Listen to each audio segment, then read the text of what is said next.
Friends, today's topic is demonetization, its feature, economic policy initiated in 1991, and impact of government policy changes on business and industry. Now, what is demonetization? Demonetization refers to withdrawal of a coin, note, or precious metal from use as legal tender, or it is the act of stripping a currency unit of its status as legal tender. 8th November 2016, rupees 500 and 1000 note were demonetized. Now, what are its features? Why demonetization has been done and why it is done from time to time? Features of demonetization. First, demonetization as a tax administration measure. Due to demonetization, people had to disclose their cash holding to get it exchanged from bank.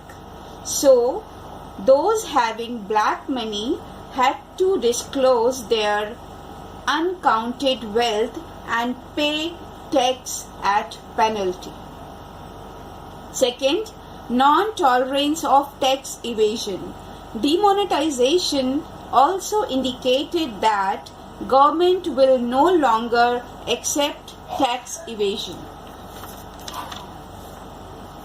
Third point is tax administrating and channelize saving into formal financial system. Demonetization led to tax administration channelizing saving into formal financial system. As much of the cash deposited by people by exchange will be offered to people for loan under new schemes. Fourth, creating less cash or digital cash light economy. Another feature of demonetization create a less cash or cash light economy, that is channelizing more saving through the formal financial system and improving tax compliance. The main aim of demonetization was to curb corruption, check on use of notes for illegal activities, and especially the accumulation of black money generated by not disclosing in income to income tax authorities. Next topic is new economic policy, which was initiated in 1991. What was new economic policy was all about? It was about LPG. Now, what is LPG? LPG means liberalization, privatization and globalization. Liberalization means removal of entry and growth restriction on the private sector enterprise. Privatization means transfer of management and control of public sector enterprise to the entrepreneur in the private sector. Globalization means the process of integration of the world economy into one huge market through the removal of all trade barriers or restriction among countries. Now, what are the positive impact of LPG? First, liberalization of licensing requirement for industries. Second, increased competition and improvement in the supply of goods and services in the countries. Third, reduction of international trade barriers, ensuring the flow of goods and services across the national boundaries. Fourth, increased flow of foreign direct investment into the country. Fifth, upgradation of Indian industries through the technology transfer. Sixth, better standard of living of people as a result of availability of the goods and services. Now, negative impact of LPG. First, MNCs are not interested in the national growth of poverty reduction and employment generation. Second, Introduction of latest technology has meant loss for employment by many people. Third, the benefits of liberalization and globalization are not available to poor people. Fourth, global firms do not take full interest in protection of environment. Fifth, Western culture has become easily accessible, and as a result there is a continuous degradation of the Indian social values.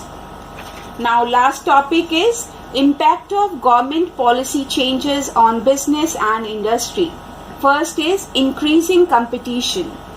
As a result of changes in the rules of industrial licensing and entry of foreign firms, competition for the Indian firm has increased, especially in services industries like telecommunication, banking, airlines, insurance, etc. Warehouse, which were earlier in the public sector. Second point, more demanding customers. Customers today have become more demanding because they are well informed. Increased competition in the market gives the customers wider choice in purchasing better quality of goods and services. Third, rapidly changing technological environment. Increased competition forces the firm to develop new ways to survive and grow in the market. New technology make it possible to improve machines, process, product and services. The rapidly changing technological environment creates tough challenge before smaller firms. Fourth, necessity for change. Before 1991, the firm could have stable policies and practices, but now they have to continuously modify their operations. It has become must to invest in R&D, research and development and innovations. Fifth point, need for developing human resources. Indian enterprises have suffered for long with inadequately trained personnel. The new market continues to require people with higher competence and greater commitment, hence the need for developing human resources. Sixth, market orientation. Earlier firms used to produce first and go to the market for sale later. In other words, they had production oriented marketing operations. In the fast changing world, there is a shift to market orientation. Marketing manager should first survey the market, then they produce the goods according to the demand of the customers. Last point is loss of budgetary support to the public sector. The central government budgetary support for the financing the public sector has declined over the years. The public sector undertaking have realized that in order to survive and grow, they will have to more efficient and generate their own resources for the purpose. Thank you.